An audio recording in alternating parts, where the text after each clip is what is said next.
Assalamualaikum warahmatullahi wabarakatuh. Hari ini hari Jumaat 27 Ogos 2021. Okey, untuk hari ini seperti yang kamu tahu, kamu semua ada buat kerja sekolah minggu lepas berkaitan dengan penyelesaian masalah wang. Jadi apa yang video ini akan sampaikan adalah sedikit perbincangan lah tentang soalan-soalan tersebut. Jadi jika kamu lihat ada perbezaan jawapan kamu dengan jawapan sebenar yang ditunjukkan dalam video, kamu betulkan jika salah. Itu saja. Okey, selamat menonton video dan selamat belajar. Kita lihat sekarang soalan yang pertama. Okey, soalan pertama ni berkaitan dengan aset dan liability. Jadi cikgu sudah pun menerangkan kepada kamu apa beza aset dan beza liability. Jadi aset tu adalah harta yang bernilai yang dimiliki oleh perseorangan atau syarikat. Contoh dia rumah, simpanan tetap, kereta dan juga wang tunai. Manakala liability pula adalah tanggungan kewangan atau hutang. Contoh dia pinjaman perumahan, pinjaman kereta, hutang kad kredit, ansuran rumah, cukai dan sebagainya. Jadi kamu boleh beza antara aset dengan liability. Jadi dalam soalan ini dia minta untuk kamu mencari jumlah aset, mencari jumlah liability, kemudian mencari harta bersih. Okey, harta bersih ni formulanya ialah jumlah aset tolak dengan liability. Jumlah liability. Jadi kita tambahkan dahulu aset, rumah, simpanan tetap dan kereta. Jadi jumlahnya menjadi 396,000. Manakala pinjaman perumahan, pinjaman kereta dan hutang kad kredit sebagai liability, kita tambahkan menjadi RM204,000. Jadi antara jumlah aset dan jumlah liability itu apabila ditolak menjadi harta bersih. Jadi kita tolakkan RM396,000 tolak dengan RM204,000. Jadi kalau soalan minta harta bersih, jawapannya ialah RM192,000. Kita lihat sekarang soalan yang kedua. Kalau tadi berkaitan dengan aset dan liability, sekarang berkaitan dengan wang simpanan. Okey, soalan nombor 2, wang simpanannya RM15,000, kadar faedah 3% tahun, tempoh simpanan 1 tahun. Jadi soalan minta untuk mencari nilai faedah. Sebenarnya wang simpanan tu adalah wang yang kita simpan dalam bank. Apa itu kadar faedah? Faedah tu adalah sejumlah wang yang diperoleh atas simpanan wang di bank. Jadi kalau kamu lihat di bank, dia akan ada tulis faedah 2% tahun, 2.5% tahun, 3% tahun, 4% tahun. Jadi kalau kita memilih bank, yang mana yang menguntungkan kita? Adakah faedah yang rendah atau faedah yang tinggi? Jawapannya ialah faedah yang tinggi. Bila 100 faedah tu tinggi, maksudnya kamu dapat keuntungan lebih tinggi. Apa beza pula kalau kamu simpan sekejap dan simpan lama? Jadi setiap tahun dia akan ada pertambahan dari segi faedah dan wang kamu semakin bertambah. Jadi lagi lama kamu simpan, lagi banyak faedah yang kamu dapat. Okey, untuk soalan ini, wang yang kamu simpan ialah RM15,000 dan dinyatakan kadar faedah 3% tahun, tempoh simpanan 1 tahun. Jadi untuk mencari nilai faedah, simpanan darab dengan kadar faedah darab dengan tempoh. Maksudnya RM15,000 darab dengan 3% darab dengan 1. Kalau dikata tempoh 3 tahun, maksudnya simpan 3 tahun, kamu darab dengan 3. Kalau tempoh 5 tahun, darab dengan 5. Tapi untuk soalan ini darab dengan 1 sahaja. Jadi kalau kamu tengok, bila 3% tu maksudnya pecahan, ditukar daripada peratus kepada pecahan, dan kamu boleh potong 2 di 100 dan 2 di 15,000. Jadi dia akan tinggal 150 darab 3. Jadi 150 darab 3, jawapan akhirnya ialah RM450. Jadi itulah dia nilai faedah. Adakah wang kamu RM450 saja? Tak. Maksud dia, wang simpanan kamu RM15,000 tu tambah dengan RM450.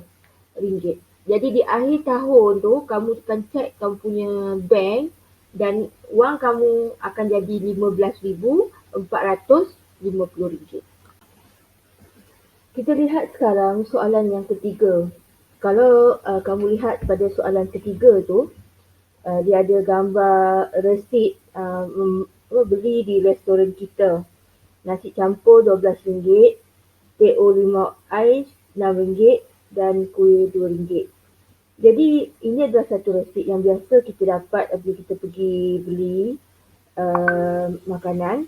Dan kalau kita lihat di bawah tu ada jumlah, ada GST dan jumlah bayaran. Jadi apa itu cukai perkhidmatan? Sebenarnya cukai perkhidmatan tu akan dikenakan bergantung kepada peratusnya daripada bayaran kita, peratus dia, dan bukan akan diambil di restoran tetapi akan dibayar kepada kerajaan. Jadi cukai ni sebagai cukai lah, akan dibayar semula kepada kerajaan. Jadi kalau kamu lihat dalam soalan ni, dia punya peratus cukai perkhidmatannya ialah 6%. 6% daripada harga yang kita bayar. Jadi kalau cukai perkhidmatan tu dia lebih tinggi dia punya peratus dia, maksudnya lebih tinggilah kita kena bayar campur dengan jumlah makanan yang kita beli. Jadi cukai perkhidmatan, kalau kita nak cari dia, 6% daripada, tentunya daripada RM20. Bagaimana dapat RM20? Kita tambahkan RM12, RM6 dan RM2. Jadi bila kita tambahkan dapat RM20, so kita akan gunakan 6/100 darab RM20. Daripada tu kita tukar jadi darab. Jadi kita boleh potong satu sifar daripada 100 dan satu sifar daripada 20. Kemudian dia akan jadi 6 kali 2 bahagi dengan 10. Jawapannya ialah RM1.20. Jadi nilai cukai perkhidmatan ialah RM1.20. Adakah itu yang kita akan bayar? Tidak. Maksudnya, bila kita nak bayar, kita akan bayar jumlah yang kita beli dan juga termasuk dengan nilai cukai perkhidmatan tadi.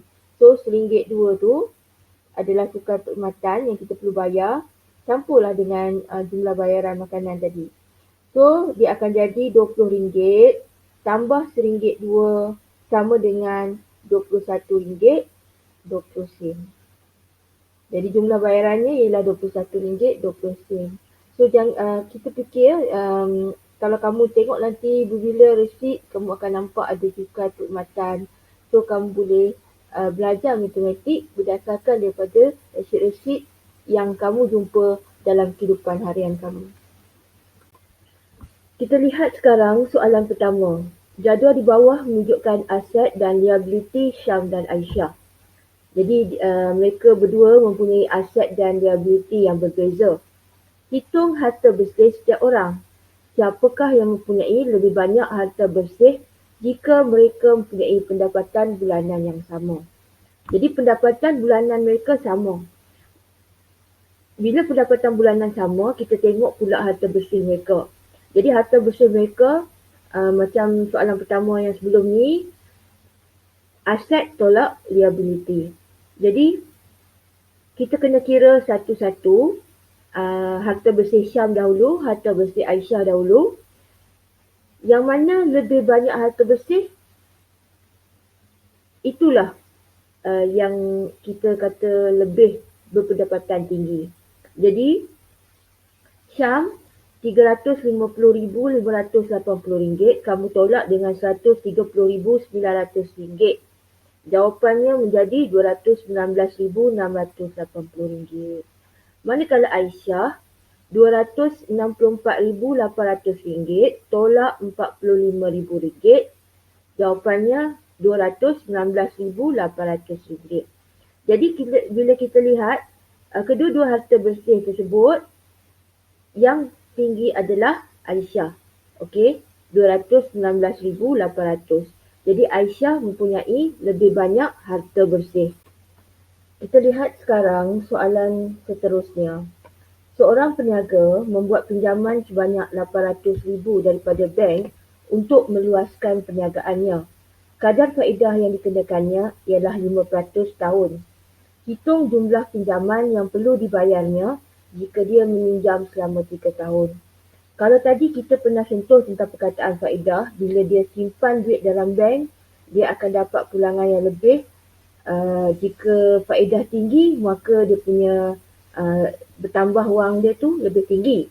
Tapi kali ini kita bincang ialah pinjaman ataupun salah satu daripada liability. Kita tiada wang tapi kita nak luaskan perniagaan, so kita buat pinjaman dengan bank. Apa maksud faedah dalam kaitan pinjaman ni? Maksudnya bila kita nak membayarnya tu, dia adalah lebih daripada RM800,000. Kita bayar kepada bank lebih daripada RM800,000. Jadi, peratus faedah itu lebih tinggi. Peratus faedah itu bermaksud lebih tinggi nilai yang perlu dibayar. Okey. Kalau dibandingkan 3% dengan 5%, 5% lebih tinggi lagi.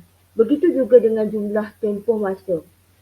Kalau masanya setahun, 3 tahun, kita bayar pinjaman secara bulanan, ada beza nilai berapa yang kita perlu bayar. Okey, untuk soalan ni, pinjaman ni ialah RM800,000, kadar faedah ialah 5% tahun dan dia meminjam selama 3 tahun.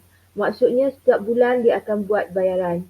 Jadi kalau 3 tahun, 1 tahun 12 bulan, maksudnya dalam 36 bulan ada bayaran tertentu yang perlu dibayar. Okey? Jadi cara untuk mencari jumlah pinjaman yang perlu dibayarnya RM800,000. Kita dah tahu dah RM800,000. Sekarang ni kita nak cari faedah. Macam mana nak cari faedah? RM800,000 darab 5% darab dengan 3. Jadi itu yang kita nak cari faedah tu. So, bila kita nak cari faedah tu, kalau kamu tengok, kita boleh potong 2 sifar di 100 dan 2 sifar di RM800,000. Bila kita dah potong kedua-dua sifar, keempat-empat sifar tersebut, dia akan tinggal RM8,000 darab 5, RM40,000 darab 3, jadilah RM120,000. Jadi RM800,000 kita tambah dengan RM120,000 bersamaan dengan RM920,000. Jadi jumlah pinjaman yang perlu dibayarnya ialah RM920,000. Adakah dibayar terus-terus begitu sebanyak RM920,000? Tidak. Dibayar RM920,000 itu untuk jumlah 36 bulan tersebut. Jadi kamu akan bahagilah 36 bulan, kamu tahulah setiap bulan berapa peniaga tersebut perlu bayar. Jadi cikgu ulang sekali lagi, lebih tinggi faedah, lebih lagi bayaran yang perlu dibayarnya dicampur dengan pinjaman yang dipinjamnya. Jadi lebih lagi masa yang dia minta untuk membayar tu, lebih lagi nilai yang perlu dibayarnya. Jadi kalau dia bayar 3 tahun dan setahun, nilai tu lebih kurang lagi untuk setahun. Jadi ini adalah satu perkara yang biasa berlaku kerana kita perlukan wang tunai untuk memulakan perniagaan atau untuk mengembang atau meluaskan perniagaan. Kita lihat sekarang soalan seterusnya, soalan yang ketiga. Encik Haris menyimpan RM40,000 dalam simpanan tetap di sebuah bank. Dia diberi faedah sebanyak 4% tahun. Hitung faedah yang diperoleh dalam tempoh 5 tahun. Kalau kita sebut faedah kalau kita sebut dengan pinjaman, bermaksud dia kena bayar lebih. Lagi tinggi faedah, lagi tinggi nilai wang yang perlu dibayar kepada bank. Tapi bila kita sebut faedah berkaitan dengan simpanan, Maksudnya lagi tinggi kadar faedah yang diberikan oleh bank, bermaksud lagi banyak uh, nilai simpanan kita bercampur dengan simpanan yang sedia ada. Jadi kalau faedah simpanan tu 4% dengan 6%, bank yang berbeza, maksud kamu lebih baik pilih simpanan dengan bank yang 6% tu, yang lebih tinggi peratus faedah dia. Jadi untuk soalan ini, untuk mencari faedah yang diperoleh dalam tempoh 5 tahun, RM40,000 darab dengan 4% darab dengan 5. Itu cara dia. Wang simpanan darab dengan 100 darab dengan tempoh masa. Peratus faedah darab dengan tempoh masa. Jadi bila kamu dah dapat persamaan tersebut, kamu potong 2 daripada 100 dan 2 daripada RM40,000. Bila kamu potong kedua-dua tersebut, jangan lupa juga kamu darabkan 4 kali 5 supaya menjadi 20. Kenapa kena darab dulu? Supaya dia ada nilai sifar. Jadi lebih mudah untuk kamu mendarab. Okey. Apabila kamu potong dan kamu buat 4 kali 5 darab 20, ini bermakna RM400 darab dengan 20. Bila nombor macam tu, kamu senang saja hendak mendarab. 400 darab 20 sama dengan RM8,000. Jadi faedah yang diperoleh ialah RM8,000. Walau bagaimanapun, bila kita sebut 5 tahun, bukan bermakna 8,000 kali 5 dia dapat 40,000. Tidak. Bila kita nak kira berapa jumlah simpanannya tu, kita kena kira secara berperingkat. Maksud cikgu, masa tahun pertama dia dapat RM8,000. Tambah dengan 40,000 jadi RM48,000. Bila datang tahun kedua, kita punya kiraan faedah tu dah lain dah.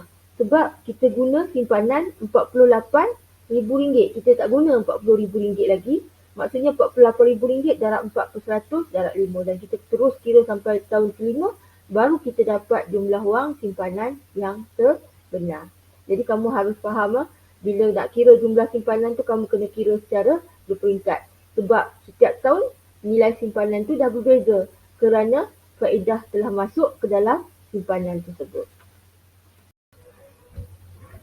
Kita lihat sekarang soalan yang keempat. Bil penginapan hotel bagi seisi keluarga Puan Nik ialah RM530 tanpa cukai perkhidmatan. Hitung jumlah wang yang perlu dibayar jika cukai perkhidmatan 6% dikenakan. Okey, seperti yang cikgu katakan, apabila kita membayar satu bayaran, contohnya makanan, tapi kali ini bil penginapan, ada juga cukai perkhidmatan. Dan cukai perkhidmatan tinggi dia bergantung kepada peratus, lagi tinggi peratus, lagi tinggi nilai bayaran yang dikenakan dicampur dengan bayaran yang sedia ada. Okey, untuk bil penginapan hotel ini ialah RM530 dan cukai perkhidmatannya ialah 6%. Jadi kita cari dahulu berapa cukai perkhidmatannya. 6% darab dengan RM530 dulu. Lepas tu nanti kita akan tambahkan dengan RM530. Kalau sebelum ni cikgu potong 2 sifar di bawah dan 2 sifar di atas. Tapi kalau kamu lihat, untuk kali ini, 2 sifar di bawah, 1 sifar di atas. Jadi kamu lompat 2 kali lah. Sebab 2 sifar, lompat 2 kali. Jadi RM530 itu menjadi RM5.30. Dan kemudian RM5.30 itu kamu darab dengan 6. Selepas kamu darab dengan 6, kamu akan dapat jawapan RM31.80. Jadi kita tambahkan RM530 tambah dengan RM31.80 dapat RM561.80. Jadi soalan kadang-kadang berbeza. Untuk soalan yang ini, dia minta semua jumlah wang. Jadi kalau minta semua jumlah wang, jawapannya RM561.80. Tapi kadang-kadang ada juga soalan dia hanya minta berapa cukai perkhidmatan tersebut. Jadi kalau berapa cukai perkhidmatan tersebut, kita akan berikan jawapan RM31.80. Itu saja penerangan cikgu tentang soalan. Ada 7 soalan yang cikgu telah berikan. Jadi berdasarkan daripada penerangan ini, jika jawapan kamu salah dan tidak sama dengan jawapan cikgu berikan, kamu betulkan. Selain daripada itu, cikgu beri juga lagi tambahan latihan masih lagi berkaitan penyelesaian masalah wang. Jadi kamu akan cuba buat dan hari Isnin baru kita bincangkan jawapan tersebut. Kenapa cikgu banyak bagi soalan berkaitan wang? Kerana pada pendapat cikgu, jika kamu tahu teknik, kamu tahu formula, kamu tahu cara untuk menjawab, amat senanglah untuk dapat markah yang betul pada soalan tajuk wang. Kerana nombor dan nilai wang tu tidak tinggi. Okey, jadi selamat membetulkan jawapan kamu dan juga selamat mencuba soalan yang seterusnya, penyelesaian masalah wang yang akan kita bincangkan pada minggu hadapan. Okey, selamat bercuti dan selamat belajar.